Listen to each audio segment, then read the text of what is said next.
Aquaman is finally here, and while normally a movie about Khal Drogo learning how to talk to fish wouldn't exactly pique my interest, the film serves as a very strange cultural artifact, signifying the definitive end of perhaps the most elaborate and spectacular franchise failure in Hollywood history. I speak, of course, of the so-called DC Extended Universe, Warner Brothers' ambitious attempt to match the success of the Marvel Cinematic Universe using the beloved DC Comics pantheon of heroes. Unfortunately, ambition doesn't always equal success, something I first learned when me and my cousin John attempted to set up our own intercontinental backyard wrestling league, an endeavor that eventually ended with several broken limbs and one very awkward funeral.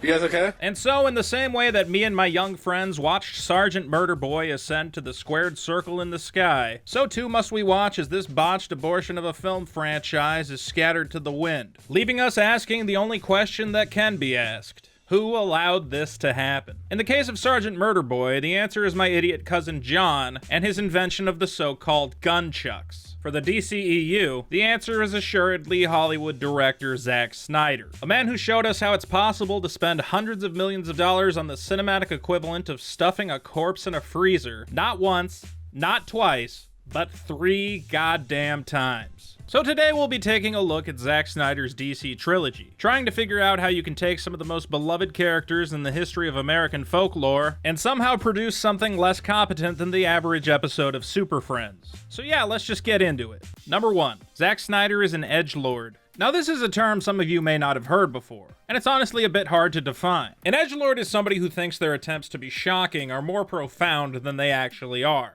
Like that kid in high school who made Flash cartoons about Danny Phantom characters going on school shootings. Now, it is possible to be edgy without being an edgelord. A good example would be a director like Tarantino, whose plots and characters are so intriguing that his use of stylish violence and profane dialogue accentuate his films rather than turn them into schlock. But Zack Snyder, at least in these films, seems to lack Tarantino's self-awareness, demanding the audience indulge his thirst for shocking content without working to earn it. There are so many examples of this that I honestly had trouble deciding on the best one. There's the pivotal Watchmen scene he replaced with smashing a guy's head in with a meat cleaver, the time he said that if he were directing The Dark Knight, he'd have Batman get raped in prison. That's a real quote, by the way, you can look that up. But I think the best example of Zack Snyder going outside the boundaries of good taste comes from an early scene in Batman vs. Superman. In that movie, Lois Lane is sent to Sandgafistan to interview a racist stereotype. While she's there, it's discovered that her photographer is secretly working for the CIA, an organization that has apparently made sure their agents will never lose their secret spy equipment by having it blink suspiciously 24/7. In the extended cut of the movie, we actually learn the name of this photographer, a name that will likely be familiar to longtime DC Comics fans. Miss Lane, Jimmy Olsen, photographer, obviously.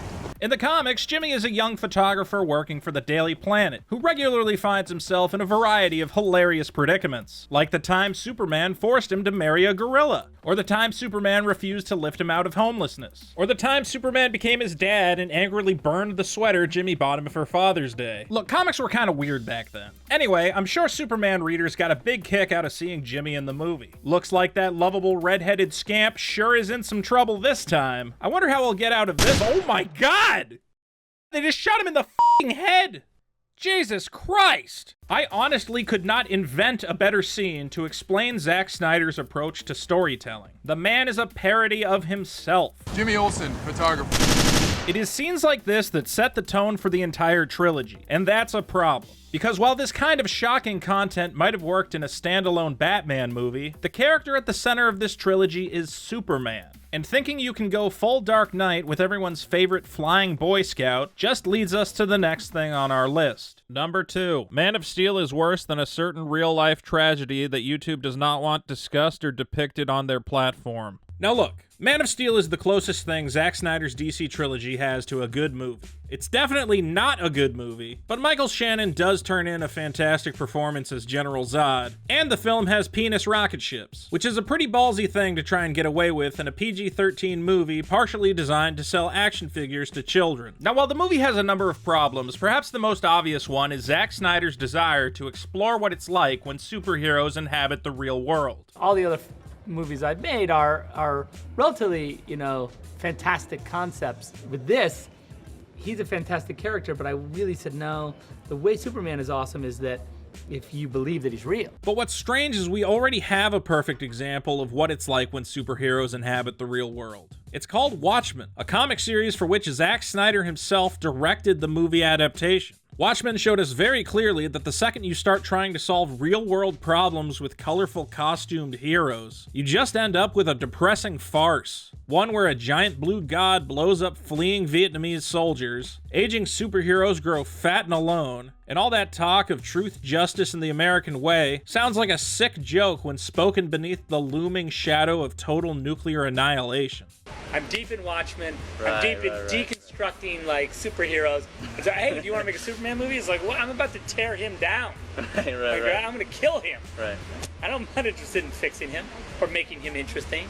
Like, he's the enemy right now. Point is, superhero comic books work because they know they are set in the realm of the impossible. When comic book Superman gets punched through a building, you know it's all just make-believe. But when you try to do the same thing in a universe you've spent 2 hours trying to convince the audience is a real place, you get what looks like 100 certain real-world tragedy events occurring all at once. Oh my god, that building probably had hundreds of people in it. Oh my god, get out of the city, oh, you're killing all these people. Now I hate to use this word, but it is honestly pretty gross to use imagery which so clearly invokes the specter of a national tragedy in a goddamn blockbuster superhero movie. I can only picture a team of Korean CG artists looking at file footage of certain real-world tragedy and saying stuff like, all right, look at this closely. See, when the upper floors collapse, we need the fireball to be bigger. Okay, we gotta nail this thing, man. It's a Superman movie. So yeah, Zack Snyder's desire to make a realistic superhero movie, combined with his inability to recognize the boundaries of good taste, has resulted in the most shockingly tone-deaf action scene I think I've ever seen. Rather than pull me into Snyder's supposedly realistic superhero universe, all it's done is remind me that the real world is far too complicated to pretend that a magic sky god is coming to save the day. Which leads me directly into my next point. Number 3. Superman is not Jesus. Now, I'm not a real religious guy. Not ever since I got kicked out of Bible camp for saying dinosaurs were more than 2,000 years old and refusing to sing along as the camp band butchered rock and roll classic Louie Louie.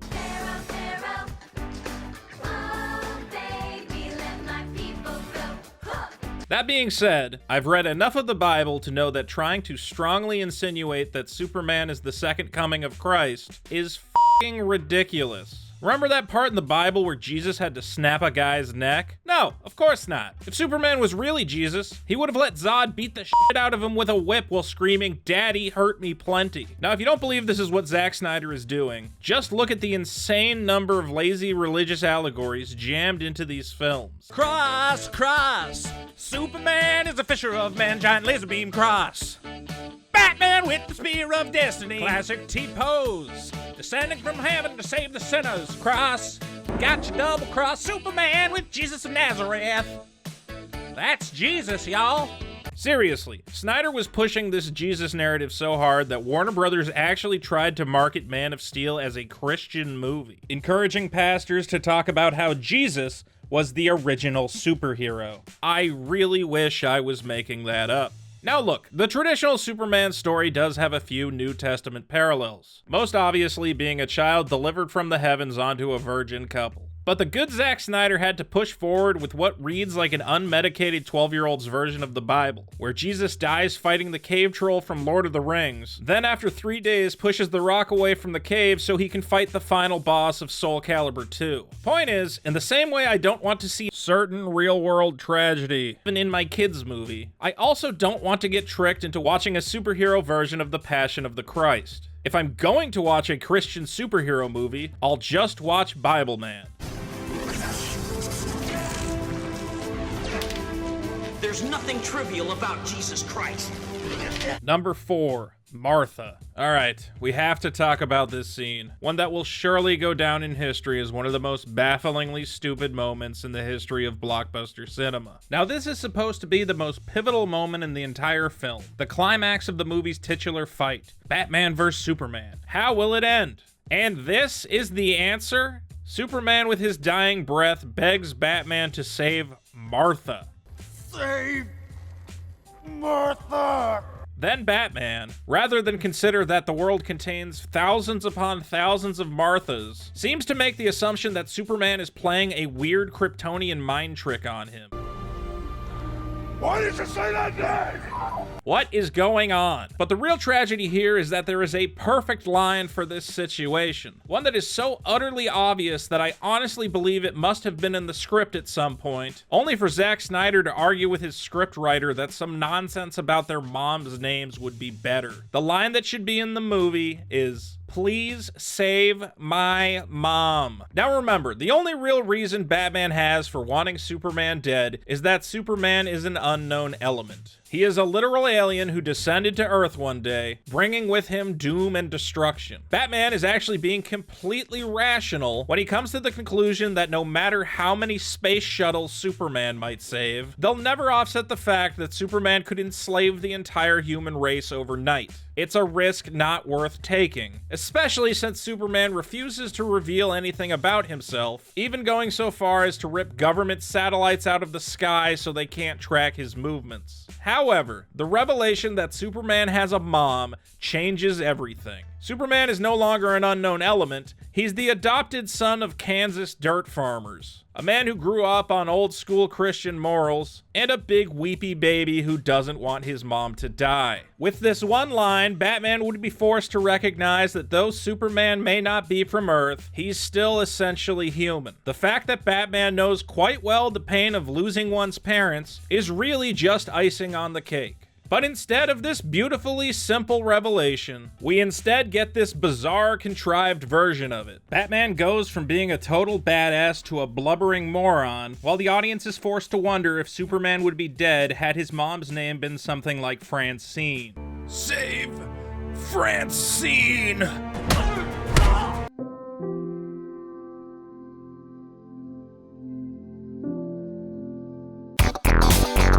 The line is so clunky and stupid that Lois Lane is forced to helicopter across town just so she can try to explain it to Batman. Why did you say that name? It's his mother's name.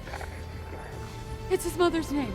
Thanks, Lois, for reminding us that you are the worst character in this entire franchise. Which brings me to number 5. Lois Lane is the worst character in this entire franchise. Hey, do you guys remember when I made that Star Wars review and I said some of the female characters sucked, and then a bunch of blue checks on Twitter called me an incel man baby for the next 6 months? Well, let's do that whole thing again. Now look, Amy Adams is a good actress. She was great in the criminally underrated Arrival. She played a fantastically spooky bitch in The Master, and I really think she knocked it out of the park as Jim's girlfriend on The Office. But as Lois Lane, she is awful. Again, because these scripts are so bad as to defy explanation. In every scene, she is a doe-eyed idiot who has no idea what's going on. In Zack Snyder's universe, Lois exists for only 3 reasons. 1, to have annoyingly long and pointless romance scenes with Superman. 2, for her to be in lazy exposition scenes that exist only to give the audience some sense of what the hell is going on. If that thing is making Earth more like Krypton, won't you be weaker around it? Maybe. And 3, as a deus ex machina who lazily helps move the plot along, either as a helpless victim, or as a dumbass who randomly shows up to toss the magic kryptonite spear into a lake, then 5 minutes later almost die trying to retrieve the magic kryptonite spear from a lake. Also, she gets a scene where she doesn't know how to insert a USB stick all the way. Good going there, Lois. Point is, this is perhaps the most boring interpretation of Lois Lane I've ever seen. What happened to the fun, sassy city girl showing a big dumb hick how to cut loose? On the whole, I'd say it's been swell. Swell? You know, Clark, there are very few people left in the world who feel comfortable saying that word. What word? Swell. Really? Oh, I thought it was kind of natural. Lois Lane isn't supposed to be just a helpless damsel in distress. She's supposed to be a strong, independent career woman who doesn't take shit from anybody. Daddy was a black belt. All I can say is thank God Zack Snyder had the sense to cut Lois's pointless B story from Beaver S. And we can all rest easy knowing that the death of this franchise ensures that we never have to find out why Lois was the key to everything. Lois Lane wasn't the key to anything, she was just awful. Seriously though, how hard is it to write decent female characters? Which brings me to my next point. Number 5, Zack Snyder hates women. Alright, now this one's for the social justice people. I'm actually going to virtue signal about fighting negative depictions of women in media. Y'all better move me up a notch on the progressive stack. Now I'll be real, that title is inflammatory. I don't actually think Zack Snyder hates women, but he does have a terrible habit of portraying them almost entirely as helpless victims, either as a shortcut to adding emotional sympathy to a scene, or as another lazy way to move the plot along. Think I'm exaggerating? Let's take a look at all the helpless women in these movies. Ma Kent, Lady on the Roof, Little Girl, all these little girls, Token Muslim, the Senator, Lex Luthor's Asian girlfriend, this black lady, all these black ladies, a bunch of Asian slaves, Jesus Christ, drowning schoolgirls, deleted scene with Iris West, Lois Lane, Lois Lane, Lois Lane, Lois Lane, Lois Lane, Lois Lane, Lois Lane. Now I know some smart aleck is gonna go into the comments and point out every time a male character was in a similar situation, but it seems like anytime a man gets in trouble, Zack Snyder typically has them doing something stereotypically masculine. Oil drilling, flying a jet, fighting some hot Kryptonian lady.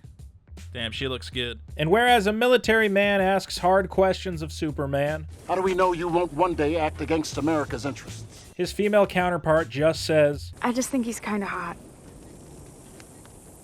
I'll just say this, you never see a scene of Superman flying around with a man gently cradled in his arms. You know, because that would be gay. Kind of like how when we do have a male victim, he's being force-fed candy in an almost homoerotic manner. I don't know, maybe I'm reaching. Point is, this isn't just me saying, oh, we've got to save the women. I've got plenty of love for the classic Save the Princess storylines. I play Zelda. Everybody loves Zelda. It's really just about lazy storytelling. Zack Snyder's commitment to this hyper-masculine universe he's created seems to treat women almost entirely as token victims. And no, Wonder Woman being a badass is not enough to balance it all out. Also, did you really have to redesign the Valkyrie outfits so that everybody's midriff is showing? Like, they were already pretty hot. Ah, whatever, it's your movie. Number 6, all of the villains are terrible. Now, writing a good bad guy can definitely be a challenge. Just look at the Marvel movies, which despite their success are full of completely forgettable villains, such as Murder Smurf, Hulk's cousin, and Roid Rage. Thing is, the Marvel movies are loud, colorful popcorn entertainment, and they sell themselves by visual spectacle alone. But Zack Snyder promised us a more serious take on the superhero genre, and that should have included villains with truly interesting motivations. Not just, I want to turn Earth into a copy of my home world, or I want to turn Earth into a copy of my home world. Now, of the DCEU villains, clearly Doomsday and Steppenwolf are at the bottom of the barrel, a pair of CG monstrosities about as thrilling as Victorian-era pornography. Yeah, show me those stocking tops, you filthy whore.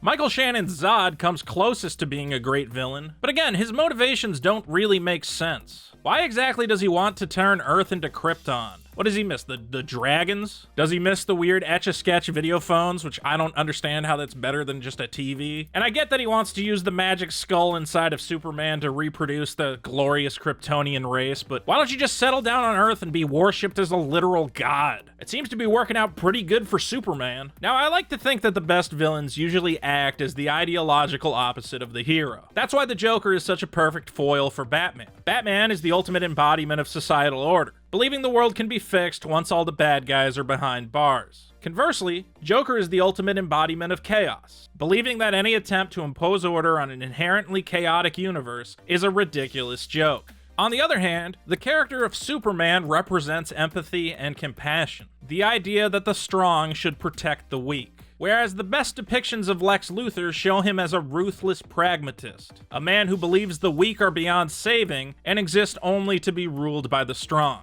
What would you do if you had his powers? Help people? You probably would.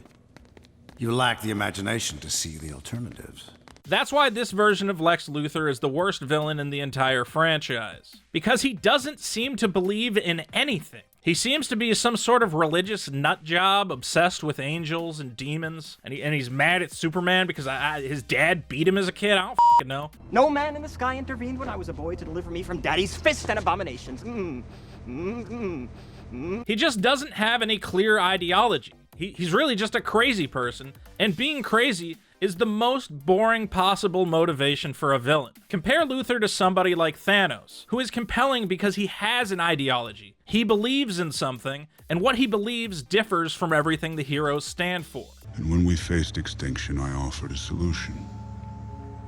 Genocide. That's what creates the conflict at the center of the movie, and it's very compelling. Jesse Eisenberg as a B-grade version of the Joker is not. In fact, this Lex Luthor is so bad that he's getting a second entry on the list. Number 7. Lex Luthor's plan makes no sense. Now, if you want to play a fun game, find somebody who likes Beaver S and ask them to explain Lex Luthor's plan in full. This is an impossible task because Lex Luthor's plan makes absolutely no sense and forces the audience to accept that Lex Luthor is an Omega-level telepath who somehow knows everything about every single character in the movie, including where they are going, what they are thinking, and how they will react to the complete nonsense he's concocted. Let's just look at the first part of Lex Luthor's plan, and all the things he somehow knows for no reason whatsoever. 1. Lex Luthor somehow knows Superman's secret identity.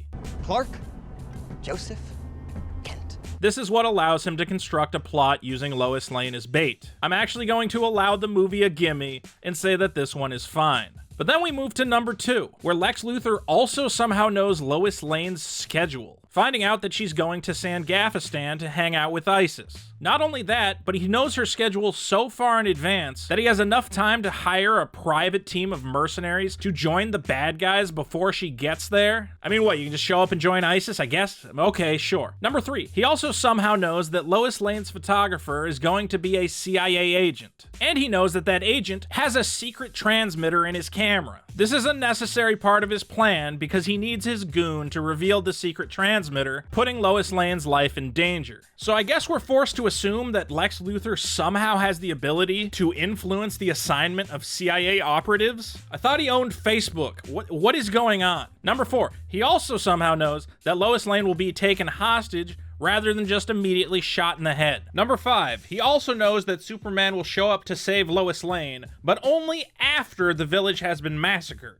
This is despite them clearly showing in these movies that Superman can instantly show up the second Lois Lane is in danger. So I don't know why this time he had to wait until all the black people were dead. Maybe Lex Luthor knew he was secretly racist? I don't know. Number 6, he also knows that Superman will be blamed for this massacre, despite the fact that the bodies are clearly littered with bullets and shrapnel. Not to mention that a CIA drone camera is watching the whole thing. Again, this is just step 1 of Luthor's plan. I'm not even getting into the bomb wheelchair and the checks with the weird messages on them, kryptonite that he wants Batman to have, but why don't you just give it to Batman? Why did Chase just leave it in a place where he can have it? Point is, these constant leaps of logic just disorient the audience. It's very hard to enjoy a movie when you're constantly asking questions about the plot. Why is Congress blaming Superman for this? Why is the world's greatest detective not able to consider that Superman was obviously framed? And why did this supposedly brilliant mastermind give his troops special LexCorp bullets that can be directly traced back to him? This is the exact kind of nonsense logic that ruined The Last Jedi. Between these two movies, I honestly have to wonder whether script writers are getting stupider or just phoning it in because the audience have proven themselves willing to watch pure trash. I honestly don't know which is worse.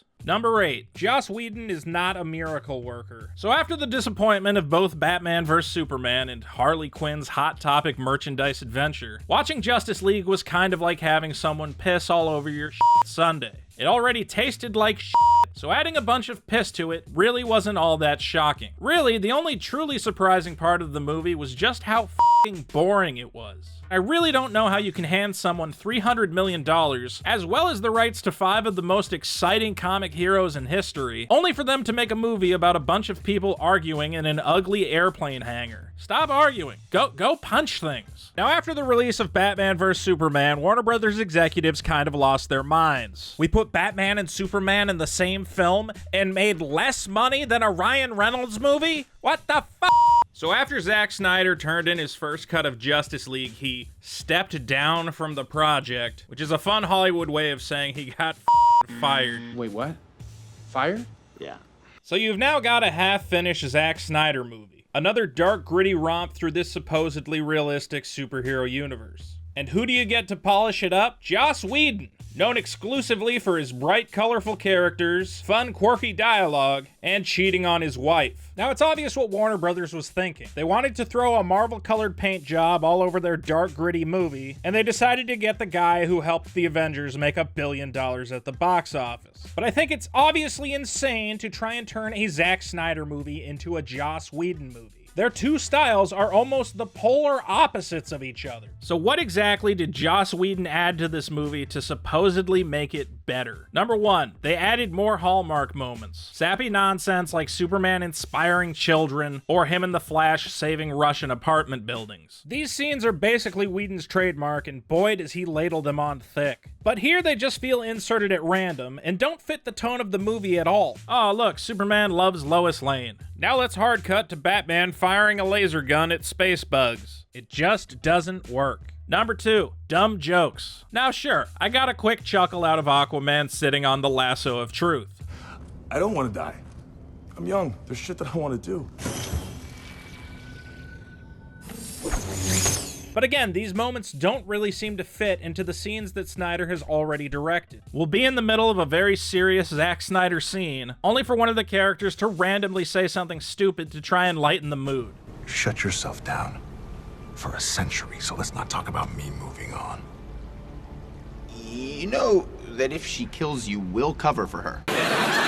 Number three, changing the lighting. I think it's obvious that this was a huge mistake. It seems clear to me that Zack Snyder purposefully sets up his shots to look good when bathed in shadows. And those same scenes look like a bunch of people in cheap Halloween costumes when you try to brighten up the lighting. Maybe this is subjective, but looking at the footage from the original trailers, compared to what we eventually got, I think it's clear that the original color grading worked much better. And I know there's a bunch of YouTube videos about how brightening up Man of Steel supposedly would have made it a better movie, but honestly, Zack Snyder's visual style is the best part of all of these movies. I know they wanted to brighten up the tone of the movie, but I don't know why that means you also have to brighten up the lighting. Now look, I can't really give Joss Whedon too much shit. Trying to turn a Zack Snyder film into a family-friendly Marvel movie is an impossible task. I also really can't blame Zack Snyder. While his first cut of the movie might be as bad as people say, it's still quite possible he could have found a way to make the movie work. In fact, if anyone's to blame, it's Warner Brothers for desperately trying to copy popular trends rather than let the director they hired run with his original vision.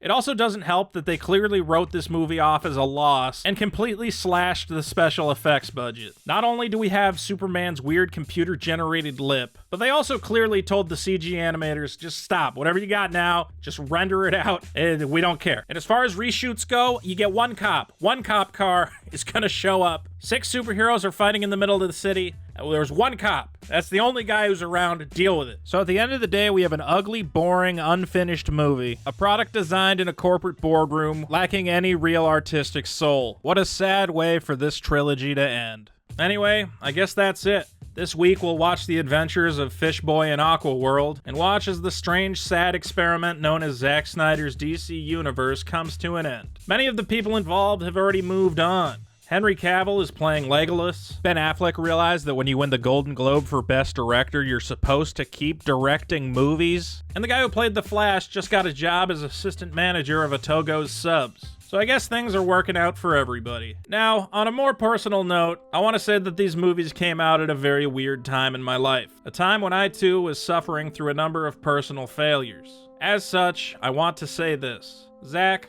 on the very unlikely chance that you just sat through a 20-minute YouTube video shitting all over your work, please know that I rip on you because I love you. You are a man of many talents, your visual style is honestly unparalleled, and I think you've proven that given the right project, you're able to deliver some truly classic cinema. Yes, these movies are failures, but I also think that there's a certain nobility in failure, in taking a long, hard look at where you went wrong, and using that knowledge to propel your work to ever greater heights.